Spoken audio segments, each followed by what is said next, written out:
the record. Coach Boehner, a lot of players seem very happy. They talk about hanging out with each other outside the court. They all want to see each other do very well.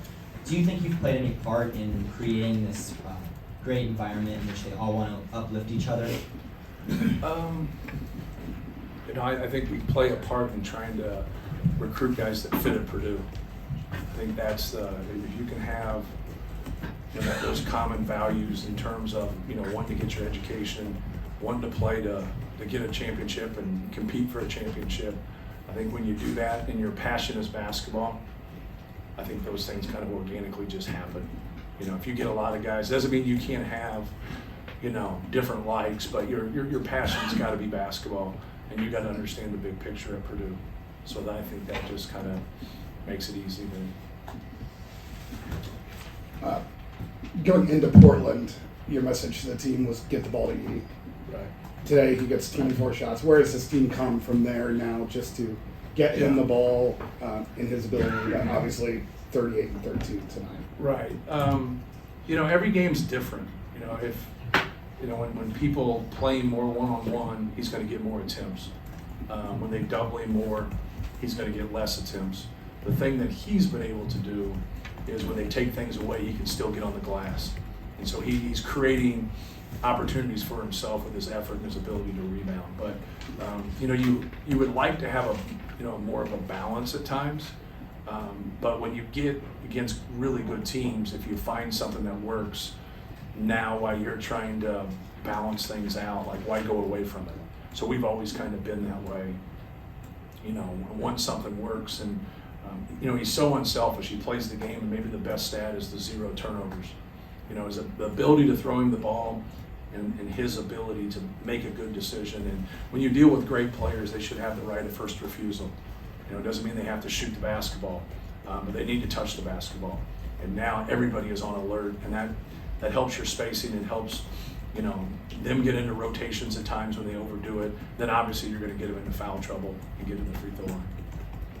Hey Matt, I asked Coach Izzo about you and your program. Both you guys probably legends as you came into college. But what's it like for you seeing him on the sidelines? I mean, both of you guys are just so great for the game. But what's it like to see him still coaching at the highest level? And you guys fight on the court, but after your friends. But what's he mean to the game? Yeah, he means a lot to the game. I think we haven't accomplished what they've accomplished. Like, don't get confused. Like, even though we might win this game or win that game, like we haven't won the Big Ten championships, we haven't been to a Final Four. So like he sets the bar for our league, and that competition has really improved our program.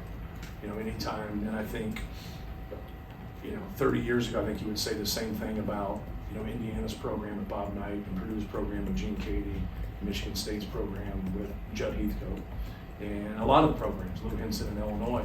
That competition made everybody better. And that's what Michigan State and Tom Izzo's done for us. They've made us better. Their level of toughness, their togetherness. You just don't slip on a banana peel and end up in 8 Final Fours. You just don't. And they've been absolutely fabulous on a conference level, but they've also been fabulous at a national level. And that's what we would like to try to do, but it's easier said than done. We've got to keep working. Matt, difference with David Jenkins the last 2 games is what? He's got more opportunities. He's made his shots. It's really hard for him to adjust to this role since he's never played this role. And like a lot of our guys off the bench, we've seen some ups and downs. And my statement to that is you're never going to have consistent play with inconsistent minutes. It's really hard. Like tonight, when you get 18, 19 minutes, that's a lot of minutes compared to getting 5 to 12. He stepped up and knocked down shots. He can really, when he gets it going, man, he can really make plays right there. But it's when Newman makes shots and Mason can come off the bench and make shots and he can make shots. The issue is they just don't get a lot of opportunities. What we don't want is the force, right? Just let your offense run organically, move the basketball that comes your way, great, because you have him in there. If they're not taking that away, there's no sense in rushing things. Be able to get some of those step-in shots, and he was able to make a couple of those tonight. So Zach gets 30. Go ahead. So Zach gets 37, but I thought the moment in the game where he really made as big a difference as any was when they start coming out with hard doubles and he hits Ethan for the layup and he hits, I think, David for a three. Just that speaks volumes about how far he's come as a player, doesn't it? Yeah, no question. He got Brandon Newman for one in the first half and we missed it. Yeah. Ethan made a good dive. He got him for that one. Just taking what they give you. Like, don't, he split a couple double teams and scored. He split a couple double teams and didn't score. And sometimes those splits, as long as he's going to a strong hand, can be okay. The other way is a little bit harder for him. But just opening up, especially on the right side, and seeing everything. It's easier for, on that left block, if you're looking at it from the top of the key, for a right-handed guy to go over his left shoulder and make those passes. But when you're on the other block, going the other way, making those passes, you got to open up so you see everything, and that makes it much easier. More on Zach. Defensively, he makes winning plays too. They tried to ISO Hauser on the guards or in the post, and he had two really nice deflections that really kind of set Michigan State away from what they maybe were trying to do. Yes. It's nice when you have a big-time scorer who also is willing to do those things as well as the assists, correct? Yeah, he came on that double, and Hauser's good at that dribble down. And so when he got into that, we wanted to come on that double, but making sure everybody else is alert. It's not just the double. You got to be good in your rotation. And he got both of those deflections that led to steals. Out of that double. That's pretty impressive for a 7'4" guy to come into that double. And one of them was low, so you go high with your hands, and then they move the ball to pass, and he moved his hand to follow, and got that deflection. So yeah, he's really improved on the defensive end. I think anytime people stereotypically evaluate it, they're like, well, he stinks in ball screen defense. He used to stink in ball screen defense. He doesn't anymore. And so, but he still has trouble out in space a little bit with those quick guys right there. But that's more of a team thing. We got to be able to crowd some space and help him a little bit so those guys can't work him downhill. Matt, part of a team's development or player is getting acclimated to the role. Is it possible that a team gets acclimated to its role as being ranked number one and all the stuff that comes with it? And is that happening here? I don't know if it's. I hope it's happening. It is. You got to show some discipline and not listen when people say it, because success messes with you more than failure. Failure always, just corrects you. You're just, you realize that you lost by a basket. Now everything you did wrong gets magnified. You win by a basket, you don't magnify those things. And that's why coaches do. That's why people think coaches are crazy, because now you've won a game and you've made mistakes and you're on them about stuff. Because one or more of those mistakes could have led to that loss.